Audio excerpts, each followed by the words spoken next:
Vamos a comenzar comprendiendo de manera importante lo que es la fisiología normal. En un paciente es importante el conocer la hemodinamia propia del paciente, y conocer las interacciones que vamos a tener con todas las drogas que vamos a ocupar, con la propia cirugía, con la posición, con muchas de las cuestiones. ¿Sí? Bueno, y aquí vamos a empezar un poco con esta imagen que, bueno, aquí es para que la gente le dé gracias a Dios por todo el trabajo que desempeñamos dentro de la sala de operaciones. Por ahí vemos al anestesiólogo batallando como siempre con el paciente. ¿Sí? Algo importante es la valoración propia del paciente. En este caso nos vamos a enfocar directamente a lo cardiovascular y a la hemodinamia del paciente. Es importante conocer esto para evaluar qué es lo que vamos a hacer con nuestro paciente, qué drogas vamos a usar. Es muy importante la interacción que existen con todas las drogas que nos mencionó anteriormente la doctora Flores y la interacción que tienen con los anestésicos. Ese es el plus que tenemos y eso es por lo que muchos nos orientamos al manejo de los pacientes a nivel cardiovascular y en la hemodinamia.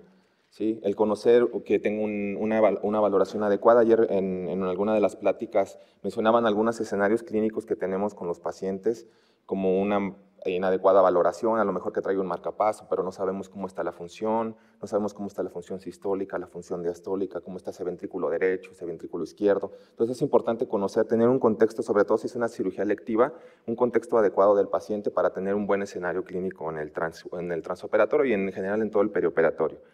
El impacto quirúrgico, obviamente el tipo de la cirugía es muy importante. Importante la posición, no es lo mismo tener un paciente en prono, por ejemplo, para una cirugía de columna, que tener un paciente en decúbito lateral, como por ejemplo una nefrectomía, las cirugías neurológicas también que pueden producir cambios hemodinámicos importantes. Entonces, el impacto quirúrgico que tiene es muy importante. Las situaciones concomitantes, aquí muchos lo mencionan, esto lo vi en una plática anterior, que analizamos. Esas situaciones concomitantes es el escenario clínico que nosotros vamos a tener, el hospital, un buen equipo de anestesia, una buena máquina de anestesia para llevar a cabo la cirugía, un buen monitoreo, que tengamos el monitoreo adecuado para darle un manejo adecuado a nuestro paciente. Eso es importante. Muchas de las veces nos enfrentamos en un escenario que no tenemos lo adecuado y tenemos que estar improvisando para y llevar a buen fin nuestro acto anestésico. La interacción medicamentosa, esto es importante porque los pacientes van a estar tomando varios fármacos que ya saben en las guías del paciente cardiópata para cirugía no cardíaca que saca siempre la AJA y la ACC, el Colegio Americano de Cardiología, nos informa qué medicamentos vamos a suspender, qué clase son, si son clase 2, clase 1, los niveles de evidencia que se han visto, por ejemplo, con los antihipertensivos. Muchos son controversiales en si suspender o no, pero bueno, en este caso vamos a ver cuál es el mejor éxito que vamos a tener con nuestro paciente. Otra de las cosas que nos hablan de la interacción medicamentosa es también, por ejemplo, fármacos ajenos o que se pueden correlacionar también con la hemodinamia, como son cuando el paciente cursa con enfermedades tiroideas o algún tipo de otra enfermedad, los propios anticoagulantes, que también es muy común que los pacientes los estén tomando de manera habitual. Y el manejo perioperatorio integral, eso es el involucrar a la mayor gente posible en el manejo, tanto el cardiólogo, el médico internista, el reumatólogo, el endocrinólogo, nosotros durante la valoración, involucrar también al cirujano para que se entere de todas las alteraciones hemodinámicas que podemos tener con nuestro paciente en el transoperatorio. Es muy importante, lo que vamos a hacer es evaluar los trastornos cardíacos potencialmente serios, como es la cardiopatía isquémica. Muchos de nuestros pacientes ya estamos viendo que cursan con esta enfermedad. No tiene nada que ver con el infarto es con el momento agudo y la cardiopatía isquémica es cuando el paciente ya tiene stents, cuando el paciente ya tiene un diagnóstico de ondas Q en el electro, que ya está tomando anticoagulantes, que ya está con terapia de beta bloqueadores. Esa es la cardiopatía isquémica, cuando el paciente ya tiene un diagnóstico. Y es importante evaluar también de manera importante cómo está el ecocardiograma de ese paciente para evaluar tanto la función sistólica como la función diastólica, principalmente del ventrículo izquierdo. Insuficiencia cardíaca secundaria, alguna valvulopatía secundaria a una cardiopatía congénita también lo podemos valorar. Y trastornos del ritmo. Ya vimos que trastornos de ritmo importantes nos van a llevar a inestabilidad hemodinámica, a trastornos tanto en la función sistólica como en la función diastólica, como ya lo revisamos el día de ayer.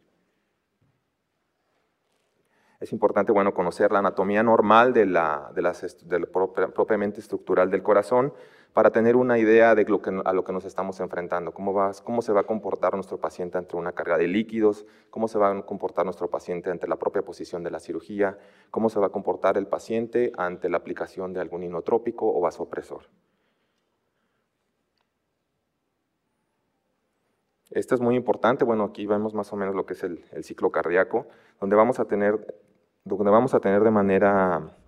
manera importante la relación entre las presiones y volúmenes. Nosotros muchas de las veces cuando estamos monitorizando PVC, cuando estamos monitorizando con un catéter de flotación de la arteria pulmonar, lo que estamos valorando son presiones y que vamos a tener la injerencia de cómo está también el volumen. Uno de los parámetros importantes, por ejemplo, es la interacción con el ecocardiograma. El ecocardiograma nos va a dar una idea no solamente de las presiones, sino de los volúmenes.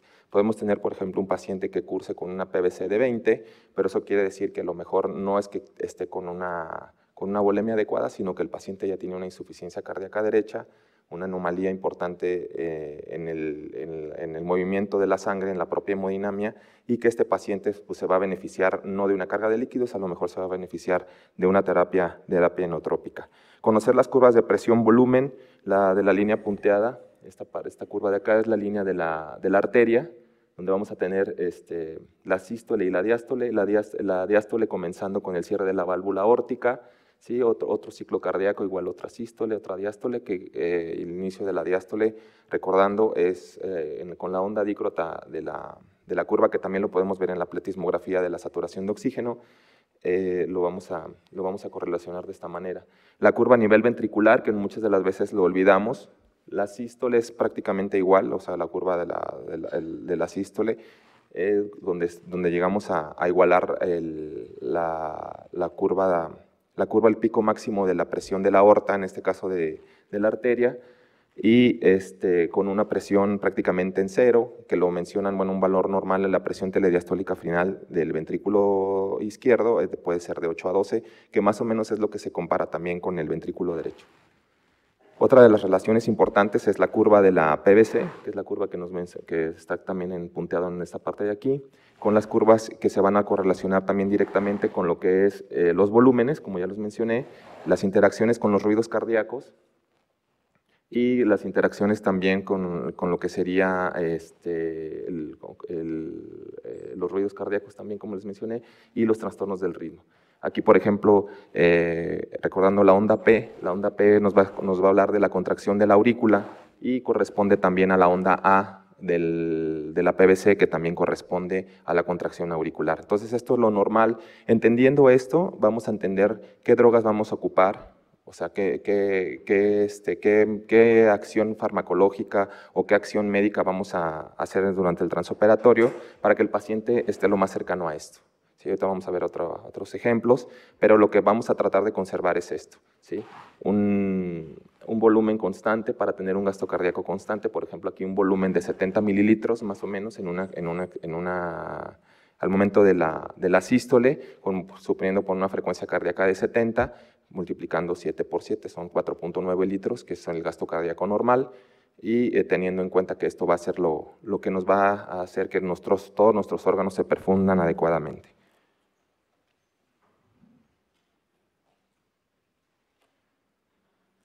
Esto es importante, bueno, la curva de Frank-Starling, cómo se va a comportar nuestro paciente y la fibra miocárdica ante una carga de volumen. Hay veces que, por ejemplo, cuando el paciente está cursando con insuficiencia cardíaca, esta curva se va a ver alterada considerablemente. Entonces, en este caso vamos a ver qué es el fármaco que más se va a beneficiar con la aplicación de esto. Entonces, vamos a tener aquí, por ejemplo, lo que es una curva normal, ¿sí? Con una presión diastólica normal. Es muy importante conocer también que, por ejemplo, hablando a nivel de dividir en tercios la sístole y la diástole tiene un tiempo-espacio de 2 tercios más o menos, y la sístole tiene un tercio más o menos, y recordando que tanto sístole como diástole, en ambas situaciones hay un consumo de oxígeno. La diástole, aunque se habla de relajación, Eso no quiere decir que el corazón no consuma oxígeno, que la célula miocárdica no consuma oxígeno. Tenemos que tener en cuenta que también se consume oxígeno y hay una interacción importante, así como en la entrada y salida de los iones y sobre todo del calcio a nivel de la fibra del miocardio. También la salida de este ion también provoca el consumo de oxígeno con activación del ATP y tenemos que tener en cuenta todas estas cuestiones para tener una terapia adecuada. Otra de las cosas, bueno, con insuficiencia cardíaca lo que vamos a tener es que vamos a tener un aumento en la presión diastólica, un aumento importante con una disminución del gasto cardíaco. En el choque cardiogénico, con un índice cardíaco menor de 2, vamos a tener una presión telediastólica importante. Eso es en relación tanto a la sístole como a la diástole. Esto es una sístole normal, esto es una diástole normal, esto es una sístole ya comprometida con una diástole ya comprometida y esto ya es el choque cardiogénico. En las primeras guías de lo que nos hablaban de insuficiencia cardíaca, choque cardiogénico es la pérdida de un 40% aproximadamente de la masa muscular del ventrículo izquierdo. Ahorita ya en las guías más recientes lo mencionan como un índice cardíaco menor de 2.2, que ya nos puede indicar el iniciar con algún manejo inotrópico. Entonces aquí, como ya los estamos mencionando, de manera de resumen, una sístole y una diástole. ¿Qué quiere decir? Que el paciente cuando tiene una fibra miocárdica normal, si le vamos a dar una carga de volumen, ese corazón tiene una capacidad de distenderse adecuadamente y tener una contracción efectiva para manejar ese volumen.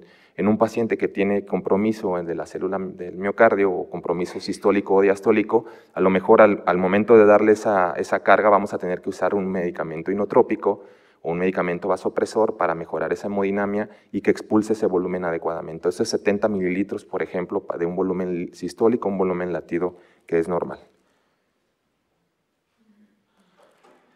Los determinantes del consumo miocárdico, sobre todo a nivel del ventrículo derecho, vamos a tener mucha repercusión. Si aumenta mucho la presión en la cavidad del ventrículo derecho, vamos a tener una pobre perfusión de este. Ahorita vamos a ver las interacciones en las diferentes presiones y vamos a tener un ventrículo que se va a perfundir de una manera inadecuada. Entonces, el estrés parietal, ¿sí?, va en relación a la contractilidad y a la frecuencia cardíaca, y estos son los determinantes, bueno, del consumo de oxígeno a nivel del miocardio. Entonces, un ventrículo derecho y un ventrículo izquierdo que se relajan adecuadamente también es un ventrículo derecho y un ventrículo izquierdo que se perfunden adecuadamente también. Es importante, bueno, la evaluación de nuestro paciente, ¿sí? No es lo mismo tener este paciente en quirófano, un paciente deportista con unos METs, con menos de 4 METs, con más de 4 METs o más de 10 METs que hace actividad física importante, a tener este paciente, que es el que nos enfrentamos generalmente en muchas de las ocasiones en quirófano. Entonces es importante que vayamos a tener una buena evaluación. La evaluación de las características normales del corazón, conociendo las estructuras importantes, ¿sí?, como son las válvulas, ¿sí?, los aparatos valvulares, los diámetros valvulares normales, las condiciones propias del aparato valvular que sean estables para la cirugía, las características propias del ventrículo derecho, que es un ventrículo trabeculado con menos masa muscular, no así el ventrículo izquierdo, que es un ventrículo que tiene más masa muscular. Ahorita vamos a ver las características de uno y otro, y que, bueno, obviamente tiene que tener más masa muscular porque es el que nos va a mantener el gasto cardíaco a nivel sistémico, ¿sí? Las alteraciones a nivel valvular, que también nos van a provocar cambios importantes, ya sea, no es el tema, pero ya tenemos que tener en cuenta todo eso. Si tenemos una estenosis valvular aórtica o alguna alteración mitral, también lo vamos a tener en cuenta. Y la circulación coronaria, que también es algo importante de conocer. Las características anatómicas en cuanto a las referencias que vamos a tener, por ejemplo, durante la evaluación, como es la placa de tórax, una proyección PA, una tele de tórax, donde vamos a tener las estructuras, donde ya vamos a ver que si tenemos una alteración a nivel del lado derecho del corazón, podemos sugerir una hipertrofia ventricular derecha, así también una hipertrofia ventricular izquierda, alteraciones a nivel de la aorta, todas estas cuestiones, y bueno, ya lo que nos puede hablar también de edema pulmonar a nivel de la capilaridad en una radiografía de tórax. Entonces es importante, bueno, la valoración y conocer las estructuras y saber interpretar adecuadamente todas estas cuestiones. Presiones intracardíacas normal, que esto es lo que normalmente se hace, por ejemplo, en hemodinamia, cuando hacen un cateterismo izquierdo-derecho, vamos a ver las presiones normales. Como ya les mencioné, haciendo mucho hincapié, es importante conocer presiones y volúmenes intracardíacos, ¿sí? Porque eso es lo que va a interactuar y nos va a hacer la idea de cómo está la función cardiovascular de nuestro paciente. Todo esto, si se altera, vamos a tener que tener algún tipo de terapia para ayudar al paciente a que tenga una función cardiovascular normal, como vimos el ciclo cardíaco de la diapositiva anterior. Entonces, más o menos teniendo en cuenta cómo son las presiones, vemos la presión de la vena cava, la presión de la cava inferior, superior y aurícula derecha, que corresponden más o menos a lo que nosotros vamos a estar midiendo como PVC, ¿sí? No es lo mismo en centímetros de agua, que ya también podemos hacer la conversión. Si no tenemos la manera de checar nuestra PVC con milímetros de mercurio por medio de un transductor, lo podemos hacer también con un PVCímetro, aplicando también centímetros de agua, y tenemos que tener en cuenta cómo es la conversión y cómo es la saturación de oxígeno, ¿sí? Más o menos es la saturación de oxígeno, que también nos habla de la calidad de la perfusión de los órganos, que eso también hay monitores que nos se pueden estar checando de manera continua en la saturación venosa de oxígeno, y eso nos habla de una buena perfusión hacia los órganos, que lo normal pues, es más o menos entre 60 y 80, aquí lo mencionan entre 70 y 80, más o menos algunas variaciones. Las presiones normales del ventrículo derecho, esto es normalmente las presiones que vamos viendo cuando colocamos un catéter de flotación de la arteria pulmonar o un catéter de Swan-Ganz. Conforme vamos avanzando vamos viendo estas presiones, y luego ya al momento de entrar a la arteria pulmonar y de hacer la presión capilar pulmonar o la presión en cuña, que también el valor normal puede variar de 6 a 12, de 8 a 12, y eso nos puede hablar también de una adecuada volemia o un adecuado volumen que está manejando nuestro paciente. Las presiones de la aurícula derecha también es importante, sobre todo en cardiopatías, sobre todo, por ejemplo, en estenosis mitral. Cuando tenemos una presión de la aurícula izquierda muy elevada, vamos a tener por ende, de manera retrógrada, un aumento en la presión de la arteria pulmonar, de manera importante. Entonces, por ejemplo, en una terapia de manejo, en este caso, que es muy frecuente en estos pacientes, es los beta bloqueadores o el digitálico, que nos va a provocar un efecto también cronotrópico negativo, y que nos va a mejorar la relajación, y vamos a tratar de llevar a lo normal la presión de la aurícula izquierda. Las presiones en la aorta, como ya los mencionamos, que son las presiones que vamos a tener, por ejemplo, con una línea arterial o con la propia PANI. El efecto compensador de la precarga, esto es lo normal en cuanto a los volúmenes diastólicos, volumen sistólico en centímetros cúbicos y la fracción de eyección. Hay una compensación de manera progresiva, sobre todo, por ejemplo, ese es el ejemplo más común en un paciente hipertenso, que vamos a empezar con hipertrofia concéntrica del ventrículo izquierdo, donde inicialmente hay una disfunción diastólica, posteriormente va a haber una disfunción sistólica, que ya cuando hay una disfunción sistólica es una fase muy avanzada. También lo vemos, por ejemplo, con el paciente que tiene estenosis aórtica, estenosis de la válvula aórtica. Los aumentos importantes en la cavidad, en este caso el ventrículo izquierdo, nos van a provocar al inicio fases compensadoras para tratar de mantener el paciente un gasto cardíaco normal. Aquí lo vemos, aquí normalmente esto es lo normal, con un volumen diastólico de 150, y ya en insuficiencia cardíaca es una insuficiencia cardíaca compensada, hay que tenerlo en cuenta, ¿sí? De 300, un volumen sistólico de 60, con un volumen sistólico de 210, el gasto sistólico de 90, igual que es lo que vamos a estar, inicialmente la fase sistólica está compensada, y vamos a tener lo mismo, con una fracción de eyección de 60, pero aquí ya vamos a tener un poquito ya de alteración, ¿sí? Una frecuencia cardíaca de 75, lo normal, y con ende, pues, un gasto cardíaco normal, que inicialmente va a tratar de compensar el corazón. Otra de las formas importantes de evaluar tanto la función sistólica y diastólica en el paciente con cardiopatía isquémica es por medio de la ecocardiografía. Eso es importante. Sí, está como ahorita dentro del manejo el conocer este tipo de monitoreo, solamente que se tiene que tener un curso especializado en esto, no cualquiera lo puede hacer. y puede ser también igual no ecocardiografía transesofágica, sino ecocardiografía transtorácica. Pero bueno, una buena evaluación por parte de un cardiólogo especializado, en este caso un cardiólogo ecocardiografista previo al procedimiento quirúrgico, nos puede dar un panorama importante de cómo está la función cardiovascular y qué son los fármacos que menos van a tener interacción para disminuir la hemodinamia de nuestro paciente. En este caso vamos a evaluar de manera importante, de acuerdo sobre todo, bueno, aquí nos orientamos más a lo que es el ventrículo izquierdo y también el ventrículo derecho, que son los que van a condicionar los volúmenes, tanto para que se vaya a oxigenar bien la sangre hacia los pulmones como para mantener el gasto cardíaco de manera sistémica. Y teniendo en cuenta pues todo el territorio que vamos a ver. Aquí vemos un eje corto del ventrículo izquierdo, ¿sí? Donde vamos a tener un corte longitudinal, donde vamos a ver la perfusión de las diferentes paredes del ventrículo izquierdo, son los músculos papilares, los dos músculos papilares de la válvula mitral, ¿sí? Donde vamos a tener la arteria descendente anterior, o básicamente rama de la coronaria izquierda, vamos a tener toda esta parte del territorio, es el territorio que mayormente se va a estar irrigando el ventrículo izquierdo y parte también del ventrículo derecho. Si se fijan, bueno, también las características anatómicas importantes tanto de la cavidad del ventrículo izquierdo como del ventrículo derecho. La circulación de la arteria circunfleja también parte del territorio de la coronaria izquierda, ¿sí? También que van a condicionar también la irrigación de los músculos papilares de manera importante y también teniendo en cuenta que también recibe una parte importante de la coronaria derecha. ¿Sí? Y ese es un eje largo donde vamos a tener igualmente las mismas situaciones. Recordando que, por ejemplo, la contracción también a nivel auricular es importante, por ejemplo, en un paciente que está cursando con FA, ahí vamos a perder un 20 o un 30% del gasto cardíaco. Entonces vamos a tener un volumen, que el volumen, la última parte del llenado ventricular que lo da la contracción de la aurícula, ese volumen no lo vamos a tener. Entonces vamos a tener en cuenta también que podemos tener alteraciones en el llenado de los ventrículos.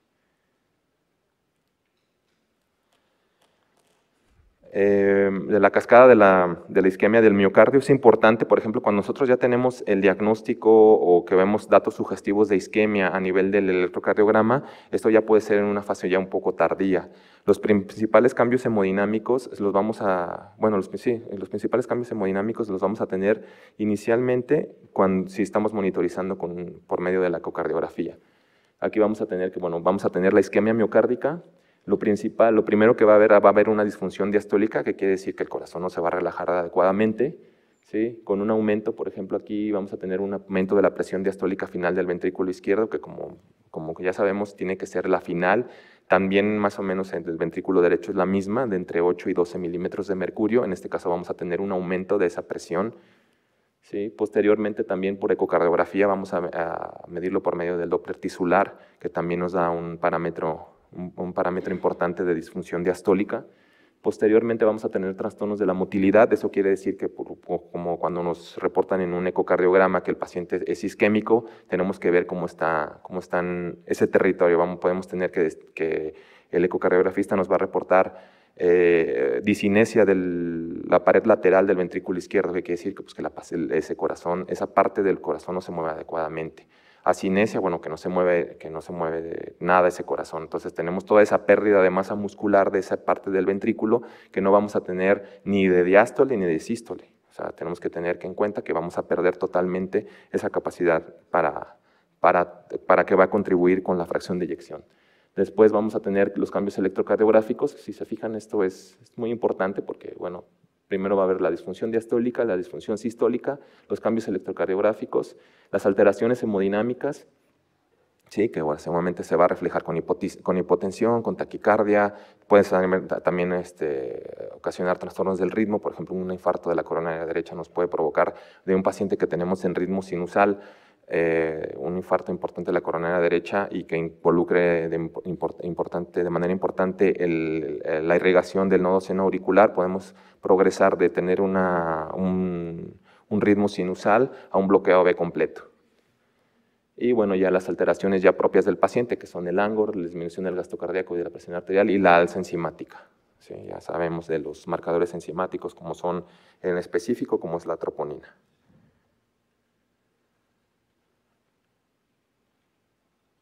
El ventrículo derecho. El ventrículo derecho, obviamente, muchas de las ocasiones nos reportan con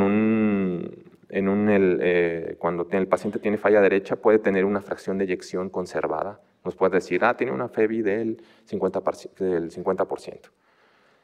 Y eso, al inicio, cuando lo leemos, nos puede tranquilizar, pero valoramos al paciente y el paciente tiene ortopnea, el paciente tiene plétora yugular, el paciente tiene muchas alteraciones hemodinámicas al ponerlo en decúbito dorsal, y es el paciente que vamos a tener que intubar semisentado, y es el paciente que no va a tolerar, por ejemplo, una posición en decúbito en prono, o no va a tolerar un decúbito lateral.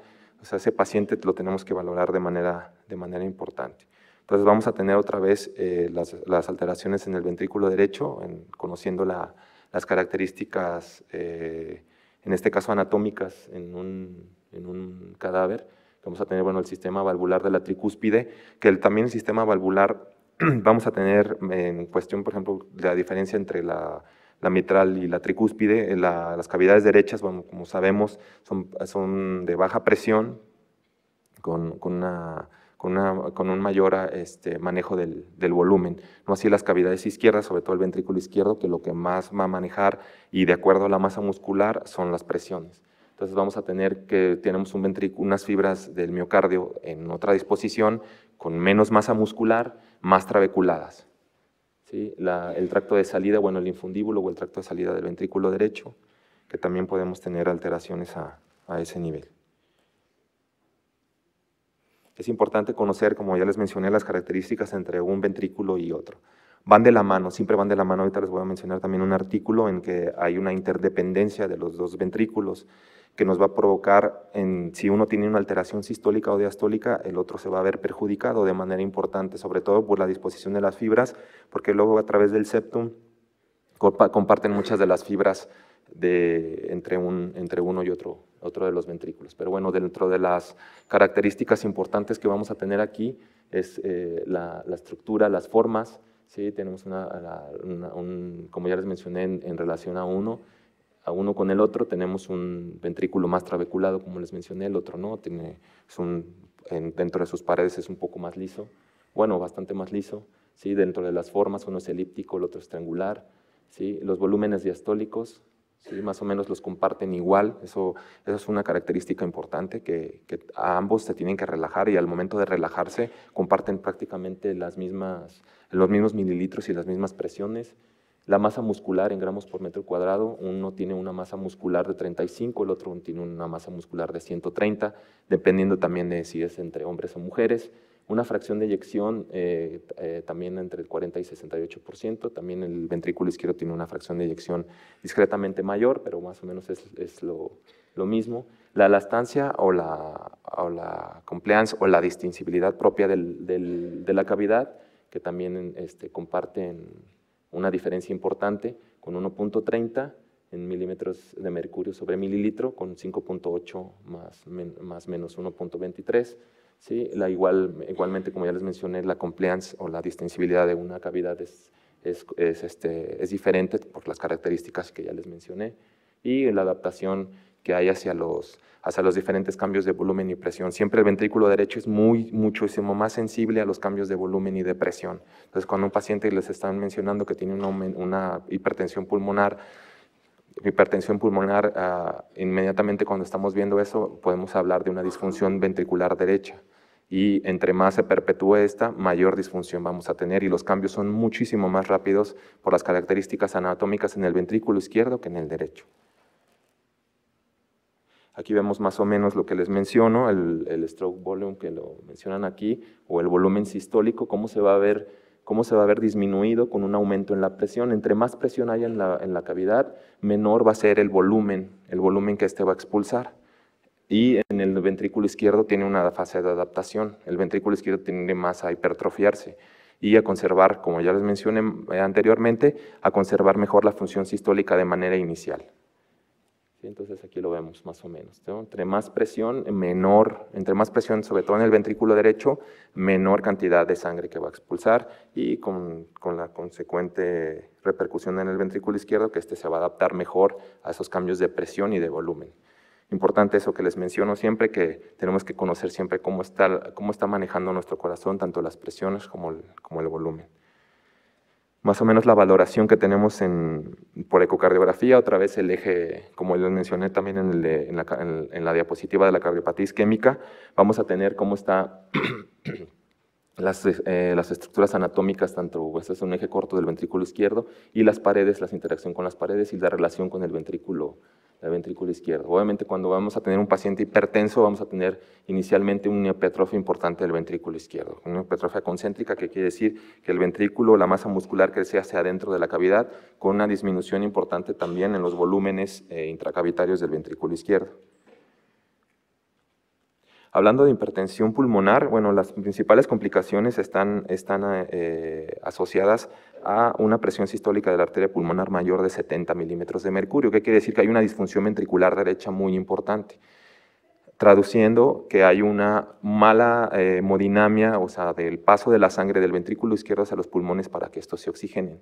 La hipertensión pulmonar aparte va a provocar, aparte del daño ventricular, va a provocar alteraciones a nivel de los capilares a nivel pulmonar, provocando una importante hipertrofia de la íntima del vaso sanguíneo a nivel de los capilares y aumento también en la formación de trombos, por un aumento sobre todo en el tromboxano A2, que es importante también conocerlo y que es parte del tratamiento, sobre todo en la hipertensión pulmonar severa, el tratar el manejo anticoagulante.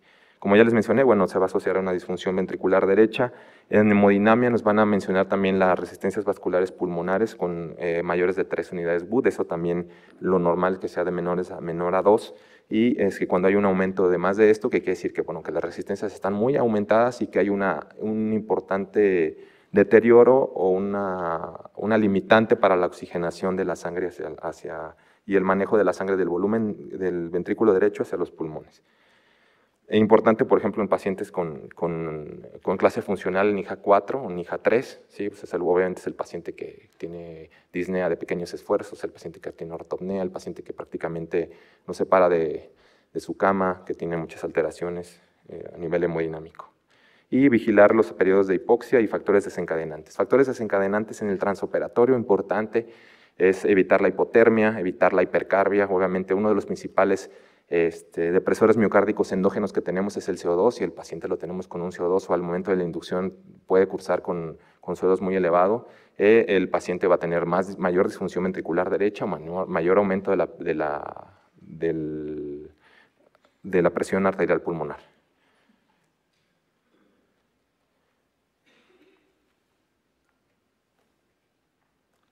Es muy importante también, por ejemplo, otra vez haciendo hincapié en los trastornos, sobre todo cuando el paciente cursa con hipertensión o falla del lado izquierdo, que va a repercutir en una falla cardíaca derecha.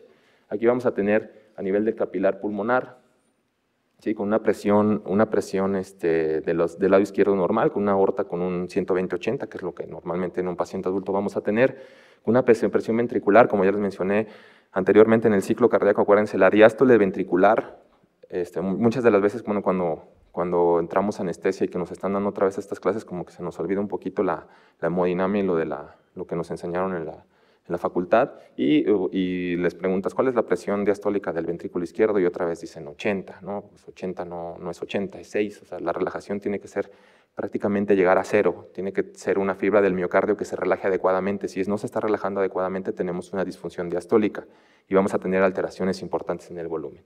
Entonces, con una presión de la aurícula izquierda de 6, y una presión ya a nivel de la arteria pulmonar, de los capilares pulmonares, de 6 también, en la presión de la arteria pulmonar de entre 20 y 8, que es lo normal, 20 de sistólica, 8 de diastólica, que es para la hemodinamia normal. Esto quiere decir que va a haber una buena cantidad de sangre que se va a ir a oxigenar y por ende va a haber una buena cantidad de sangre que va a pasar a las cavidades izquierdas para tener un gasto cardíaco normal, ¿sí? Y bueno, ya cuando va aumentando esto, aquí lo vemos que va aumentando con un aumento de la presión del ventrículo izquierdo, ¿sí? Aquí vemos, por ejemplo, 140, ya tenemos una presión diastólica final del ventrículo izquierdo de 24, que quiere decir que tenemos un corazón que no se está relajando adecuadamente.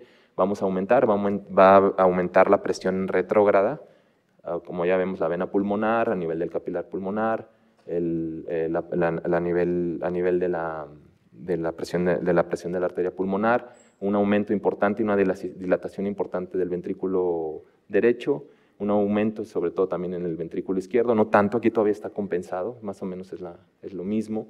Y ya cuando una fase muy avanzada de la insuficiencia cardíaca, como no vamos a tener esto, una presión 150, una presión de la aurícula izquierda de 30, de la vena pulmonar de 30 también. Esto quiere decir que el paciente ya tiene mucha alteración en la oxigenación para el intercambio gaseoso a nivel pulmonar y es un paciente que ya tiene mucho deterioro y un deterioro muy importante de la clase funcional, ¿sí? Con un aumento de la presión pulmonar. Es el paciente que ya necesita una terapia inotrópica, que puede necesitar muy probablemente una terapia inotrópica durante el transoperatorio, sobre todo inhibidores de la fosfodiesterasa, como sería la milrinona.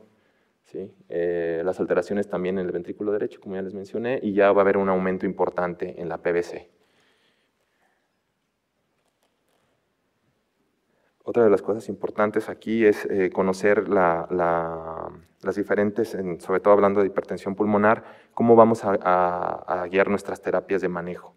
En qué momento dar inotrópicos, en qué momento dar un diurético, en qué momento dar una terapia hídrica, es muy importante, ¿no? Aquí, por ejemplo, vamos a tener hipotensión, que es lo principal que vamos a tener, los vasopresores, con isquemia del ventrículo derecho. Aquí también, bueno, vamos a tener, cuando hay hipervolemia, los diuréticos. Ahorita vamos a ver un poquito de lo que es son la terapia guiada por algo que antes nos mencionaban en las guías de insuficiencia cardíaca de los cuadrantes de Forrester, el aumento de la presión de la arteria pulmonar, ¿sí? Que todo esto va a desencadenar en algún momento disminución del llenado ventricular, disminución del gasto cardíaco y que nos va a traducir en choque cardiogénico. Vamos a mover un poquito más rápido para no tardarnos tanto. Alteraciones importantes, por ejemplo, que ya les mencioné, que el ventrículo derecho no nos va a tolerar adecuadamente los cambios en las presiones y esto va a ir directamente en detrimento de la presión de perfusión del propio ventrículo y por ende vamos a tener un ventrículo que no se está oxigenando bien, que no se está relajando bien y que por lo tanto pues, no se está perfundiendo adecuadamente. Entonces, más o menos aquí tenemos lo que son las presiones de perfusión del ventrículo derecho, en este caso aquí. El análisis correcto, bueno, es la precarga, optimizar dependiendo de la gravedad del manejo de líquidos, la evaluación transoperatoria, sobre todo con el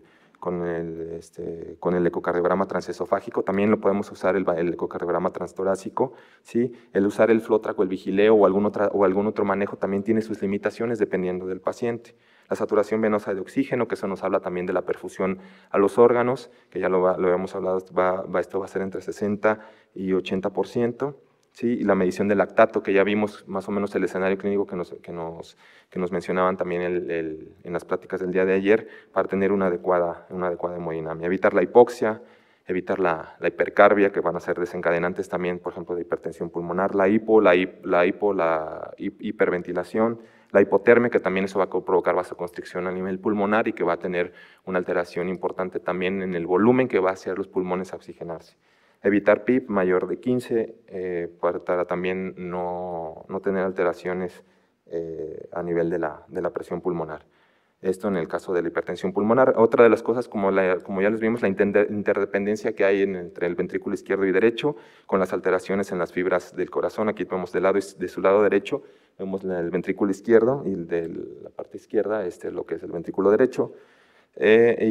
Vamos a ver cómo están la disposición de las fibras y cómo es su interacción de unas con otras. Cuando tenemos una adecuada relajación del ventrículo izquierdo, en la curva de la gráfica del lado izquierdo, vamos a tener una buena relajación también del ventrículo derecho. Esto habla mucho de la interacción.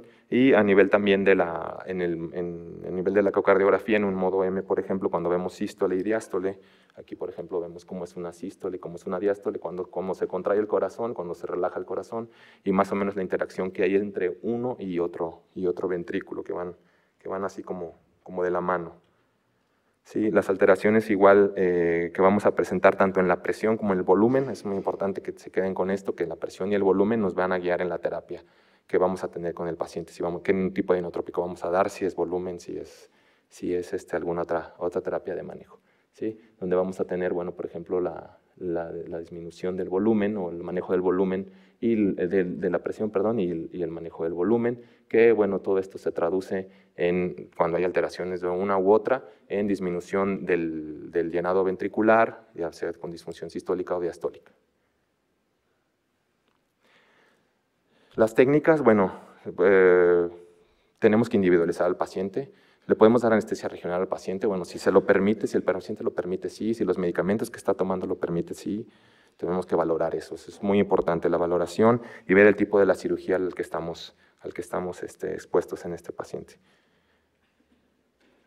El monitoreo es muy importante, otra vez regresando a lo del gasto cardíaco, bueno, tenemos un paciente que está en ritmo sinusal, el que tenga el ritmo sinusal, como ya les mencioné, tenemos en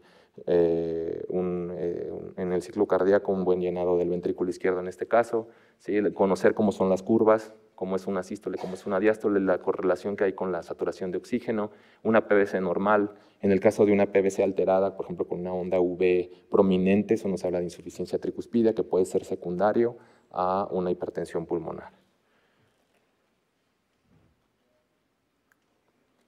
La función sistólica intraoperatoria, bueno, el ventrículo izquierdo lo que vamos a hacer es mantener el volumen sanguíneo que llega sangre a los tejidos, mantener un adecuado balance entre la demanda y aporte de oxígeno, como ya lo mencionamos, el tener una buena valoración por medio del catéter de la flotación de la arteria pulmonar, por medio de un FlowTrack, por medio de otros monitores. En este caso la ecocardiografía es un monitor importante, ¿sí? Y bueno, el diagnóstico más ajustado a la realidad siempre va a ser, bueno, actualmente en todas las revisiones lo mencionan, es el ecocardiograma transoperatorio. Hay métodos para la función sistólica cualitativo y cuantitativo. Nosotros podemos si no sabemos hacer las medidas adecuadas, es lo primero que te pueden enseñar al momento de hacer ecocardiografía, el cómo valorar de manera cualitativa cómo se está relajando ese ventrículo, cómo se está moviendo ese miocardio, pues sobre todo el del ventrículo izquierdo, con una relajación adecuada, midiendo los diámetros del propio ventrículo. En el ventrículo derecho, bueno, las principales valoraciones pueden ser cualitativas, así lo mencionan en esta literatura, pero bueno, uno de los métodos más fidedignos que tenemos es el TAPSE, que puede ser, tiene que ser menor a 16 milímetros, que esto nos habla de la función sistólica del ventrículo derecho, y en caso de hipovolemia, bueno, va a disminuir considerablemente su tamaño por las características morfológicas que tiene la cavidad derecha. El ecocardiograma, bueno, es un clase 2A en situaciones de urgencia y perioperatoria, que es decir, perioperatoria tanto en el pre, en el trans y en el posoperatorio, con inestabilidad hemodinámica y que nos va a guiar de acuerdo a la terapia que vamos a ocupar, la terapia inotrópica o vasopresora. La clase 3 es un clase 3 también, un uso de rutina en pacientes que no tienen ninguna alteración hemodinámica, pues tampoco no es de gran utilidad. El ecocardiograma pues, se evalúa de manera más confiable volúmenes y presiones, como ya les mencioné, no así, por ejemplo, cuando estamos valorando solo presiones, por ejemplo, con PVC o con un catéter de flotación de la arteria pulmonar. Permite evaluar tanto la función diastólica como la función sistólica y es también una herramienta confiable para el monitoreo del gasto cardíaco. Y el monitoreo de la isquemia precoz, ya vemos cómo es la cascada de la isquemia miocárdica y en qué momento vamos a tener los cambios electrocardiográficos y cómo mucho antes vamos a tener alteraciones tanto en la función diastólica como en la función sistólica. Y se puede usar prácticamente en todos los tipos de cirugías. El monitoreo de onda de pulso con sus limitaciones también. Estos monitoreos están hechos, por ejemplo, que tienen muchas alteraciones. En el caso, por ejemplo, del vigileo en el monitor de Edwards y el EB1000, que también es otro monitor que traduce la onda de presión de pulso y en base a eso va a sacar un cálculo de la función sistólica y por ende va a sacar el gasto cardíaco y también nos va a evaluar la volemia con la variabilidad del volumen sistólico o otros monitores lo mencionan como la variabilidad de la presión de pulso, que eso es evaluar la función sistólica del paciente. En este caso vamos a tener un paciente con 5.7, con una saturación venosa de oxígeno de 79, porque tiene un catéter que se llama Precept, que es un catéter venoso central, que tiene en la punta un transductor que nos va a estar midiendo de manera continua la saturación venosa de oxígeno, que en este caso si está entre 60 y 80, quiere decir que estamos perfundiendo adecuadamente los órganos. El volumen sistólico, como ya lo mencionaron ahí, como ya se ve ahí, está de 97, con una variabilidad del volumen sistólico está en 10, está como limítrofe, entonces cuando está ya más de 10 podemos ya también sugerir que la terapia es de volumen. Otro de los monitores es el monitor del Radical, que le llaman, que también nos va a hacer la curva de la PVI, que es más o menos la variabilidad de presión de pulso. Una diferencia importante entre uno y otro, en el caso, por ejemplo, del FlowTrack, es que evalúa, el monitor tiene un software especializado en cuanto a que tú le puedes poner datos demográficos del paciente, que si es hombre, si es mujer, porque la distintibilidad de la aorta y del propio corazón es muy diferente en un hombre o una mujer. La talla del paciente, no es lo mismo la distintibilidad aórtica de un paciente obeso de un paciente que no es obeso. La edad también es muy importante porque no es lo mismo la distintibilidad aórtica de un paciente de 80 años que un paciente de 20 o de 30. Y en este caso, por ejemplo, en el caso del monitoreo del radical, este monitor no tiene estos parámetros y también la onda está muy limitada. La posición es otra de las limitantes. La otra de las limitantes es que solo funciona bajo ventilación mecánica en asisto control. Con otro modo ventilatorio las presiones intratorácicas cambian y los valores no son fidedignos. Muchas de las veces vemos que tienen a veces al paciente con ventilación espontánea y en ese momento ya el monitor el dato no es tan real o el dato no es tan confiable. Otra de las cosas determinantes del gasto cardíaco por onda de pulso, como ya les mencioné, va a analizar cómo es la sístole, en este caso como en la curva de la platismografía o en la onda de pulso de la línea arterial, cómo va a estar la distintibilidad de esta, cómo va a estar la onda de pulso. En eso va a ser un cálculo logarítmico para sacar un volumen sistólico y ya por medio de la frecuencia cardíaca del paciente saca un gasto cardíaco. Entonces, frecuencia cardíaca por el volumen latido o el volumen sistólico, que es lo mismo, nos va a dar el gasto cardíaco. Otra de las cosas, como ya les mencioné en las guías que sacan de insuficiencia cardíaca, en el caso de qué es lo que nos va a beneficiar a nuestro paciente. En este caso aquí dice warm and dry y warm and wet, entonces lo que se menciona, frío o caliente, corresponde al gasto cardíaco o al índice cardíaco. Ya les mencioné, un índice cardíaco menor de 2 ya va a necesitar un apoyo inotrópico. Un índice cardíaco mayor de 2, a lo mejor la terapia es volumen. Entonces aquí más o menos la otra es seco y húmedo, es en base a la volemia. En este caso el modelo inicial se basó en la presión capilar pulmonar o en la PCP o en la presión de oclusión de la arteria pulmonar, que iba de 8 a 12. Cuando este valor estaba por arriba de ya se iniciaba algún tipo de tratamiento. Si estaba muy bajo, pues era volumen o era inotrópico. Así de esta manera lo podían indicar la maniobra clínica o el manejo clínico. ¿Sí? O el uso de los agentes inotrópicos, como ya les mencionamos, hay que conocer de dónde actúan estos medicamentos. Ya la doctora Flores nos hizo el favor de ver todos este tipo de receptores, ya no me voy a tardar mucho.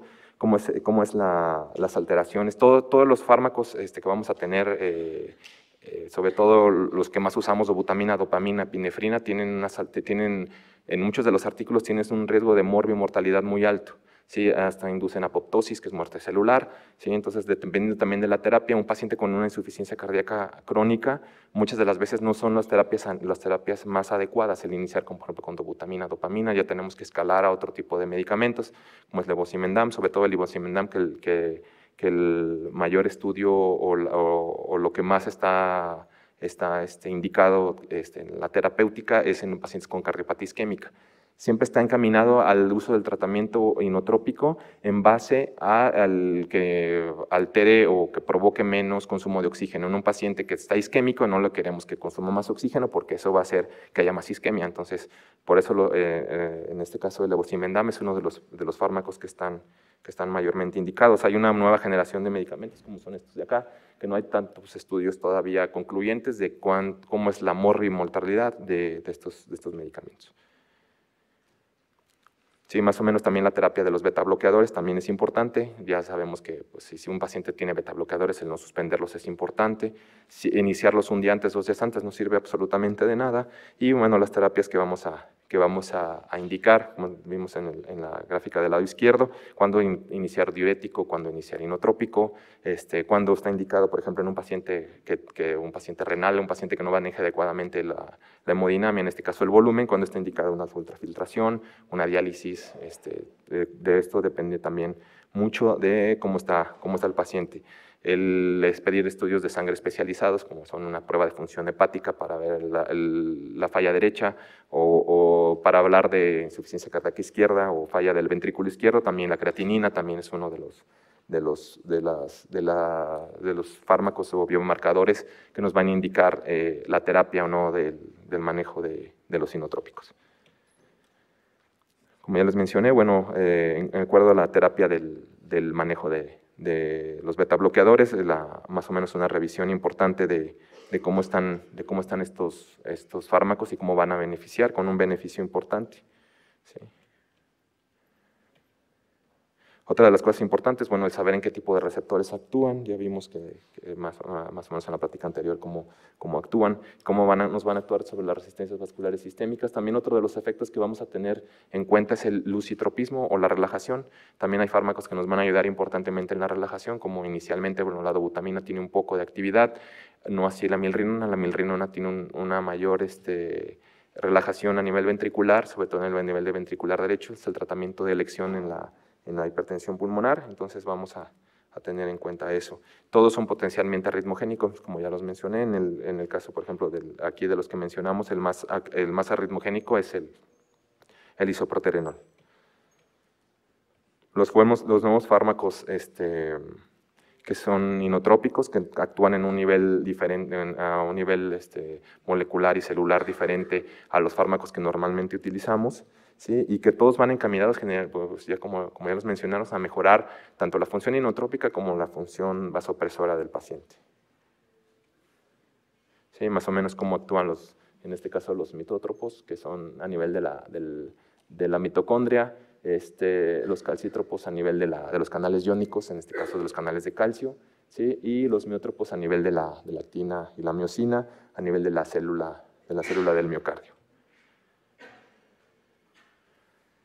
Otro, así como un esquema más o menos de la terapéutica encaminada al tipo de patología que tiene el paciente, por ejemplo, la hipotensión, que vamos a ocupar, norepinefrina, dobutamina, dopamina, en este caso la vasopresina, que actúa sobre otro tipo de receptores, como son los receptores B1, pero que también van a tener un efecto vasopresor importante, sobre todo indicados en la cirugía de trauma.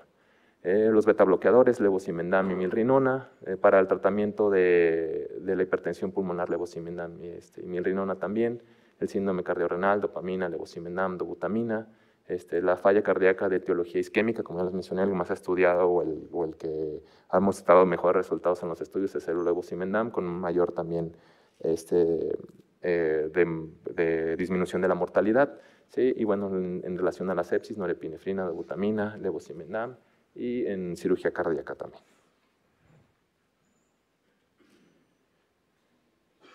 Otra de las cosas, otra vez, como manera de resumen con las dosis, que ya también nos mencionamos en la plática pasada, y los posibles efectos adversos secundarios.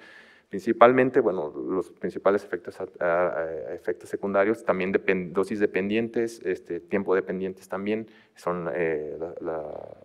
son arritmogénicos y también que provocan apoptosis y por ende mayor mortalidad. Lo mismo. Perdón. Otra de las cosas, bueno, cómo vamos a indicar también la terapia vasopresora con una disminución de la presión sistólica arterial, iniciar vasopresores o inotrópicos, en un aumento mayor del 90% de la presión sistólica en los vasodilatadores. El algoritmo nos va diciendo si se va estabilizando el paciente, pues ahí paramos la terapia y seguimos vigilando. Y si no, bueno, ya tenemos que escalar a otro tipo de inotrópicos, a otro tipo de manejos, a otro tipo de situaciones importantes. Este último artículo nos habla es un análisis relativamente reciente de la mortalidad de los inotrópicos y de las alteraciones importantes que existen a nivel del miocardio, donde vemos todos estos tipos de estudios con los diferentes fármacos que vamos a utilizar. Y una de las limitantes importantes de este artículo, como lo mencionan los autores, es que no es una muestra homogénica, sino que tomaron pacientes sépticos, pacientes en choque cardiogénico, pacientes de cirugía cardíaca, no fue una muestra homogénea. Y bueno, obviamente hicieron una selección adecuada de los posibles, de todos los estudios que estuvieran sesgados por algún tipo de situación. Buscaron 16.237 artículos, de los cuales solamente 175 artículos fueron seleccionados por la metodología y que fueron validados adecuadamente para su interpretación. ¿Sí? Bueno, es todo. Les agradezco su atención.